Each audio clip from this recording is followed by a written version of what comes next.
Hello, friends, and welcome to Level Up Live. I am Winnie Sun. I know you're probably thinking, why am I here on a Monday? We don't usually go live, but we have some big news to talk about. So, welcome to Level Up Live. And if you're watching me on the replay, welcome to the show as well. Let's dive into today's discussion. Welcome to Level Up with Winnie Sun.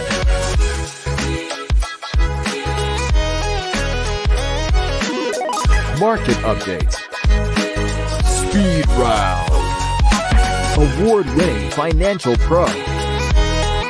And now, get ready. I present to you Level Up with Winnie Sun.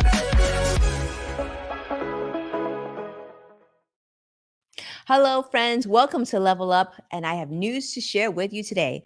I'm Winnie Sun, your host, an award-winning financial pro, a Forbes contributor, and a CNBC council member.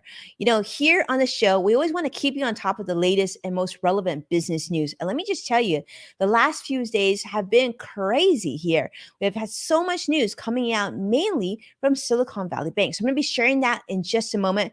And do know that we are going live. So we're on live on about 8 different social media platforms. If you're watching me now and you have comments or you want to jump in and say hello, let me know where you're joining me from. I will be monitoring comments through our different community moments here. So, that's what makes the show really fun. So welcome, of course, to Vicky Garvey joining us on Facebook Live. Vicky, has been a long time. It's great to have you back. Welcome back to the show. Now, we're trying to keep you on top of really important business news, but let's start with how the market closed today. Now, the Dow closed down 90 points today. The NASDAQ, though, was up about 49 points, almost 50 points here. The S&P 500 also down 5 points. Now, if you didn't hear already, it's been very, very volatile this week, and especially today.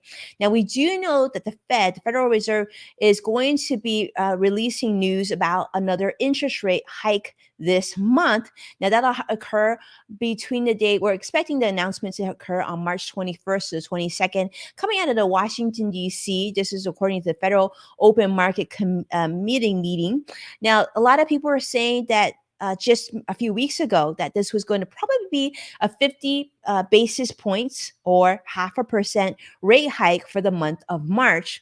But because of the news that came out in the last few days, now the majority of those watching the Fed hike are expecting just a 0.25% or 25 basis point increase on Fed rates.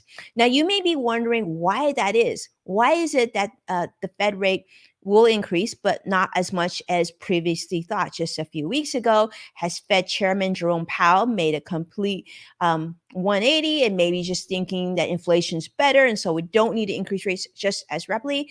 Not the case, my friends.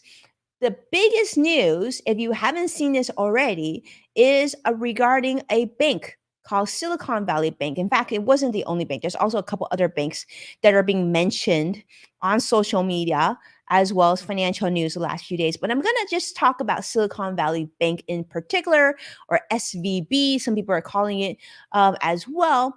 To give you an idea, here's the background on all this. Okay, Silicon Valley Bank is a financial institution or bank here in California, namely in Northern California, Santa Clara, which, as many of you know, is like the hub of Silicon Valley. There's a lot of tech companies there, a lot of healthcare, biotech, a lot of startups in that sort of Silicon Valley area.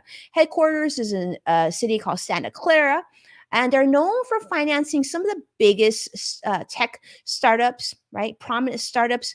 In fact, we read online companies such as Roku bank there, Vox Media also banks there. There's just some few that I saw really quickly mentioned on social media. But of course, we know that this bank has been facing financial troubles for some time. Now, of course, you and I may not have known, right? Unless you're looking through the financial statements each and every quarter and looking really at maybe if you were banking with them, if you were investing in them, maybe you were really paying attention to this. If not, the vast majority of Americans really weren't paying that much attention to it until the last few days. Now, why is that? So this bank amounts to about nearly half, about 50% of U.S. VC or venture-backed startups as of 2021. In fact, so many VC firms, venture capital firms, use this bank. And in fact, the Silicon Valley Bank even calls itself the financial partner of the innovation economy. So that basically means that this bank is very much involved with much of the tech industry, especially startups in Silicon Valley. So you might say, well, how is that a bad thing, right? In the past, venture capitalists, technology, and whatnot, startups, a lot of them have done well. Some of them haven't done well, but maybe it's something that really didn't impact your life that heavily unless you were invested in this sort of area. Well, unfortunately, it had a sudden what they call collapse. And you might be wondering, well, what is a bank collapse? So let's talk about that a little bit, right? So what happens is whether it be a small bank, a regional bank, a large bank, when you put your money into the bank, what happens to that money? Does the money just sit in the bank? Well, it needs to earn interest, right? How does it earn interest? Well, typically banks will take some of their reserve assets and invest it in lower risk investments such as bonds that pay a specific amount of interest, right? Fixed income, if you will. And with that, they also lend out some money to other customers, thereby earning interest, right? And so that's how they also gain interest and can keep their banking operations going, and also making sure that they take care of their investors into the bank, their customers, and see these things kind of work in cycle. However, though, recently, as you know, with the pandemic, which then led to supply chain issues and inflation, which now also led to now higher interest rates, this cycle really got thrown on its head because a lot of tech companies, startup companies, weren't bringing in as much money or income or gain or whatever positive as they would like. Now, typically, this might not be the end of the world because most banks probably have customers of all different types. Some that are like business people, some that are in agriculture, maybe in the farming industry, some that are in tech, some that are in real estate, some in different industries. Well, because of the concentration of the type of clientele that Silicon Valley Bank had, they were unfortunately not very diversified of their assets and their customers, and that put them in greater risk. And so what you see now is that even though Silicon Valley Bank, isn't the hugest bank, I mean, they've got 200 billion in assets. So to give you an idea, compare that to a JP Morgan Chase, which is probably like $3.33 trillion or so more in terms of assets, right? Significantly smaller. 200 billion is a lot of money, no doubt, but compare that to some of the Americans' largest banks, still consider a pretty small bank. But it's still important to talk about why people are so nervous. In fact, if you watch the news today or if you've been on social media, you've heard of people going to their local banks and regional banks and trying to get out money because they're literally worried and scared of whether or not they're going to have access to their money. So we talked about that. So it just sort of happened in that way where, the bonds that the bank invested in, the interest rate was lower and compared to inflation, right? And now with interest rates going higher, excuse me, interest rates going higher, well, it made it so the bonds that they owned decreased in value. And that wasn't a good thing because the bank needed to raise some money to pay off people because people were worried. They needed to get their money out. They needed to make payroll for their employees. They needed to take out more money than the bank had in reserves at that time. And unfortunately, it just became a real big issue. And then people who had assets at the bank started to panic and not only pulled out their money, but told others to pull out their money. So it was just like too much at one time because these bonds, if they had been held to maturity, the bonds that the bank had purchased, it probably would have not been this bad, right? But it was just sort of everything happening at once. That's why it feels like it came out of nowhere over the series of just a matter of days. But it was sort of that continuation of issue. Now, for those of you watching, you might say, well, first off, I don't bank at Silicon Valley Bank. Second of all, should I worry about my money? So here's what I want to talk to you about. This is really important. If you bank at a bank like I do, many of us bank at a bank, right? If your banking account has less than $250,000 in the bank account, you should not lose sleep. You should be on your way. You should enjoy your meal with your family. You should do whatever that makes you happy and go to work and do all that stuff. Because if it's under 250,000 at the bank, well, you have good old FDIC insurance to protect those assets. The government will insure that with FDIC insurance. So that's key. Now, suppose you have over 250,000. What then, right? Well, it's per title and it's per banking institution. So, if I have an account, my husband has an account, and my business account, if all three of those accounts is under 250,000 or let's say 240,000 each, they'll all be covered under FDIC insurance. So, unless you have over 250,000, you should you should breathe. You're going to be okay, right? Now, what if you have over 250,000 at the bank? Right? Now, this of course, remember, FDIC insurance covers things like your banking account, your checking account, your savings account, and things like CDs, certificates of deposit, CDs, right? Timed investments, things like that. Now, what it doesn't cover is things such as stocks and bonds and mutual funds and investments and things like that. So here's what I would say. If you have more than $250,000 worth of cash in your bank account, then you should definitely be aware that you may not be completely protected by FDIC insurance. So I would suggest considering number one, maybe taking a portion of that and moving it to another bank, another financial institution, so you can have a new umbrella of 250,000. Or if you have even more than that, go to another bank. However, I would say this, why do you have so much money in the bank? Let's be honest. Banks are really best for like cash reserves that you need right away, maybe for payroll or things like that. If you need that much, then great. But if you don't need that much in the bank, I would suggest to take some time and meet with a financial advisor, a specialist, go through and see if there's other ways to diversify your holdings so that it's to your benefit, right? You diversify your investments, the types of things you're invested in, where you're invested in, as well as diversifying your risk as well. So that would be my suggestion. Take a look at your financial statements, go online, take a look. And do you know, I mean, one of the things that I was reading too, why this became such a big issue so quickly too, is unlike back in the day, right? You would actually have to go to the bank and get your money.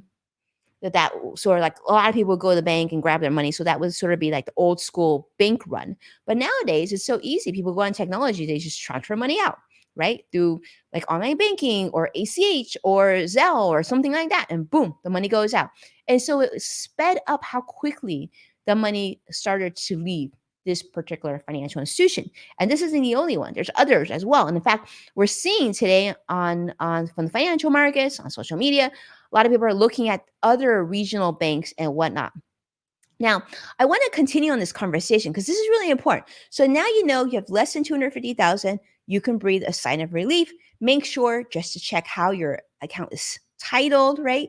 Make sure that you know how that's titled. And while you're at it, if you have a lot of money in the bank and it's maybe not under your living trust or something that has a beneficiary, talk to your banker and reach out to them and just say, hi, I want to set up, beneficiary designation, a beneficiary designation on my bank account. Sometimes it's called TOD, transfer on death. And they can do that. It's free. You just got to, get the paperwork on it just to make sure that things are titled correctly. Really important.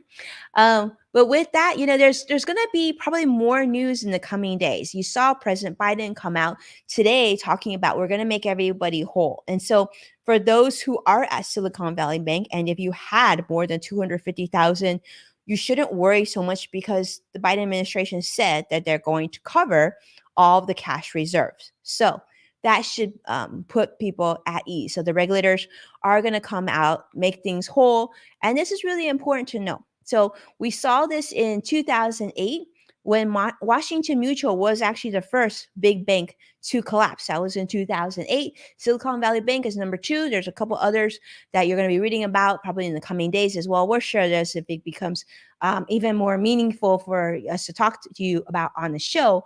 But Silicon Valley Bank, they're gonna about $175 billion of their customer deposits is now under the control of federal regulators. And so the Biden administration has promised to make everybody whole. Now, one thing I want to share with you too, let's say you don't bank there and you're like, is this going to come out of my tax money? Like, who's going to pay for this bailout, right? Well, the good news is not you and I, not US taxpayers. The Biden administration has said that this will be bailed out from the fees that banks have had to pay into the FDIC insurance deposit insurance fund. So, good news, right? That is really, really good news. So, hopefully, hearing this, you can breathe a little sigh of relief. Definitely take a look at your financial statements. I think that makes a lot of sense. But if you have too much money in the bank, talk to a financial advisor, see what you can do, find out your different options. And of course, remember the key thing when it comes to investing or in general, right? Make sure you keep diversified, make sure you're realistic, don't be overweighted in something that you're not that comfortable with. And that's really key. But most importantly, right now, I hope after watching this, you won't panic, right? But make sure you're not overly concentrated and talk to someone so they can walk you through it. This is a really good time to do it, especially for those of you who are tuning in from California. I do know many of you, like myself, have gotten a sort of a little gift from Governor Newsom and the IRS, in that our tax filing deadline has been pushed out almost half a year. So speak to your financial advisor. You know, that's what they're trained to do, and they'll give you some more personalized advice. I think that's key. Be careful about getting financial advice on social media or other platforms like this. It's critical to do this on a one-on-one basis. You want to make sure that you have your money managed well and you have a good financial plan that makes sense for you, which is key, right? And then, so one question I had, someone had called in and asked about, is saying that, well, Winnie, okay, on the flip side, do you think I should be jumping in and investing in the banking industry now? Right? Again, so my answer to that is speak with a financial advisor, get professional advice, do it right, don't get greedy. And there's a saying in the financial industry, which is don't chase a falling knife. Think about that for a moment. You don't want to chase a falling knife. That could, you could really get hurt doing that. I don't want to see you getting hurt. But I hope that you found this helpful. If you do, do me a favor, and of course, like and subscribe so you can stay up to date with our latest content. I want to thank you so much for watching Level Up Live with Winnie Sun. And if you enjoyed this video, don't forget you can find full episodes of Level Up with Winnie Sun on NASDAQ, Amazon Fire, Samsung, Roku, but especially on NASDAQ. Additionally, and be sure to check out Yes Factor with Winnie Sun on Apple Podcasts. That's with the LinkedIn Podcast Network. And with that, thank you so much for your support. I'm excited to share this bit of information to you. I hope that you feel a sigh of relief.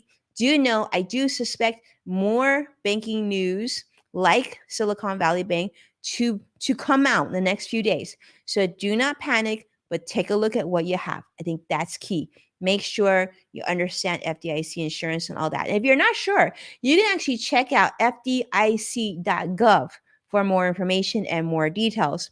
But we will have more news for you this week. I look forward to seeing you again tomorrow. Take care and be well. Bye-bye now.